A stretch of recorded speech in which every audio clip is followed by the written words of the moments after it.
तो दोस्तों आज की इस वीडियो में मैं रोटो पंप लिमिटेड कंपनी के चार्ट के बारे में डिस्कस करने जा रहा हूँ। देखिए यहाँ पर मैंने जो चार्ट ओपन किया हुआ है ये डे का चार्ट है।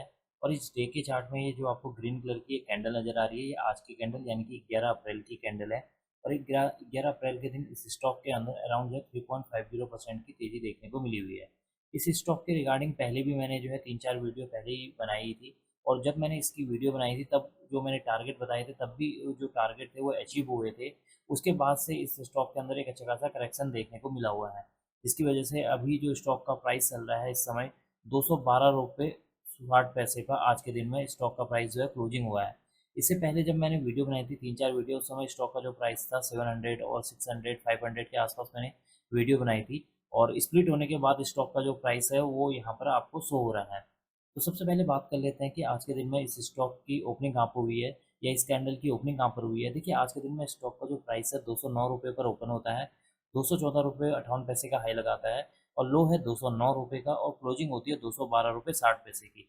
देखिए यहाँ पर ग्रीन कलर की ये कैंडल क्यों बनी हुई है, ग्रीन कलर की कैंडल इसलिए बनी हुई है क्योंकि जो ओपनिंग प्राइस है वो लेस देन है क्लोजिंग प्राइस के, जिसकी वजह से यहाँ पर आपको एक ग्रीन कैंडल बनती हुई नजर आई है।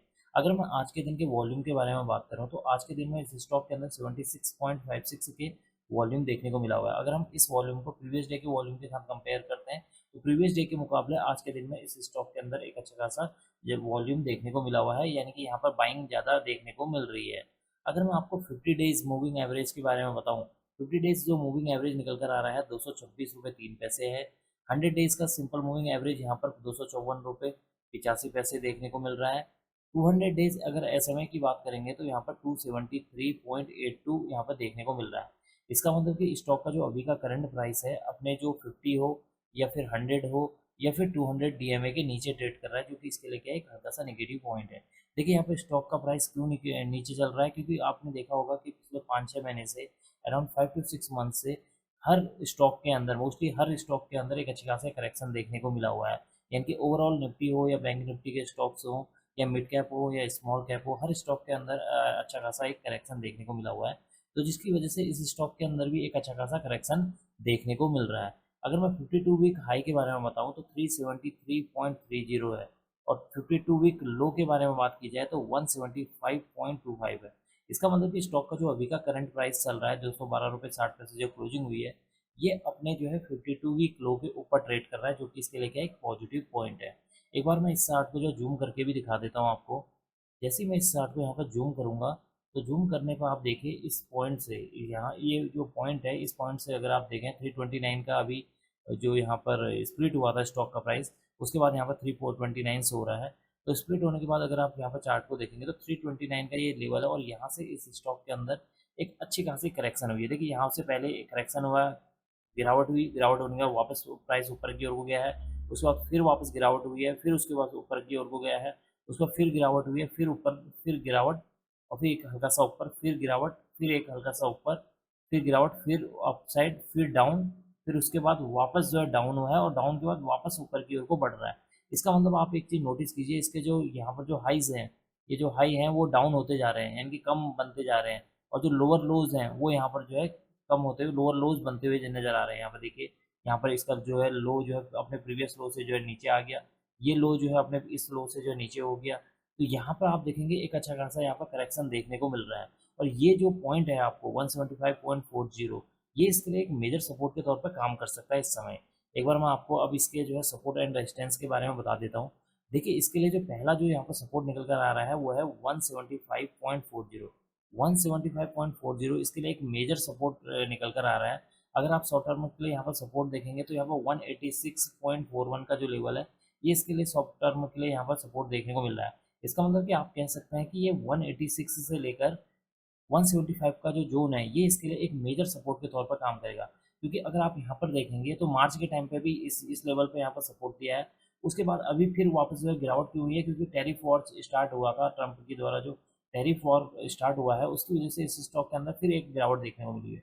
तो हो सकता है ये जो जोन है 186 से लेकर 175 का ये जो जोन है ये इसके लिए एक मेजर सपोर्ट के तौर पर काम करे। अगर किसी भी वजह से स्टॉक का प्राइस 175 को ब्रेक कर देता है तो यहाँ पर जो नेक्स्ट यहाँ पर सपोर्ट निकल कर आने वाला है 149 का लेवल यहाँ पर सपोर्ट निकल कर आने वाला है। अगर टैरिफ वॉर जारी रहता है या फिर अमेरिका की तरफ से कोई और बैड न्यूज़ आती है, तो हो सकता है कि इस स्टॉक के अंदर भी गिरावट देखने को मिले। अगर कोई भी बैड न्यूज़ नहीं आती है, तो हो सकता है कि आपको इसमें एक पॉजिटिवनेस देखने को मिले। ऊपर की ओर को पहला जो यहाँ पर रेजिस्टेंस देखने को मिल रहा है वो है 233 का लेवल। सेकंड यहाँ पर जो रेजिस्टेंस देखने को मिल रहा है वो है 270 का लेवल।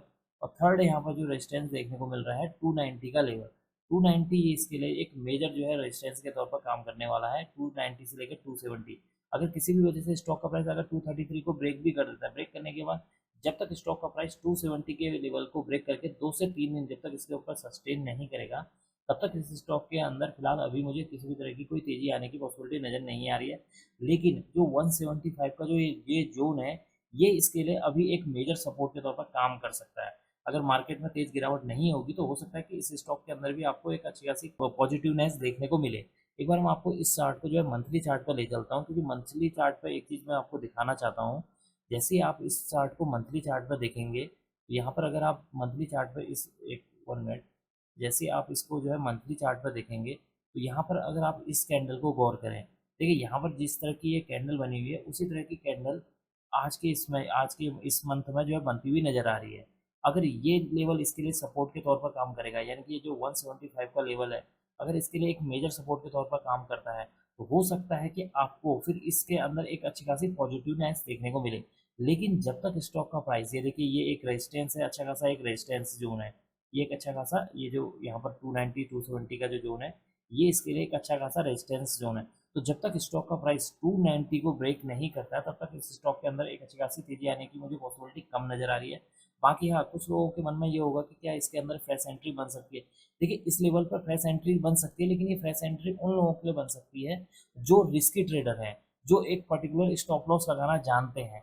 उन लोगों के लिए यहाँ पर एक फ्रेश एंट्री बन सकती है, क्योंकि अगर आप इस कैंडल को देखें, इसी तरह की कैंडल पिछले बार यहाँ पर अगर आप देखें जनवरी 2024 की बात देखें, तो यहाँ पर भी एक कैंडल बनी हुई है मंथली कैंडल में, उसी तरह की यहाँ पर कैंडल बनती हुई नजर आ रही है। या फिर आप इस कैंडल को एक एज ए हैमर कैंडल भी समझ सकते हैं, क्योंकि हैमर कैंडल का मतलब क्या होता है। देखिए हैमर कैंडल क्या होती है, इस तरह की कैंडल होती है, हैमर इस तरह की कैंडल बनती है हैमर कैंडल में। और हैमर कैंडल क्या शो करती है, प्राइस पहले नीचे आता है, यानी कि सेलर में यहाँ पर हावी हो जाते हैं।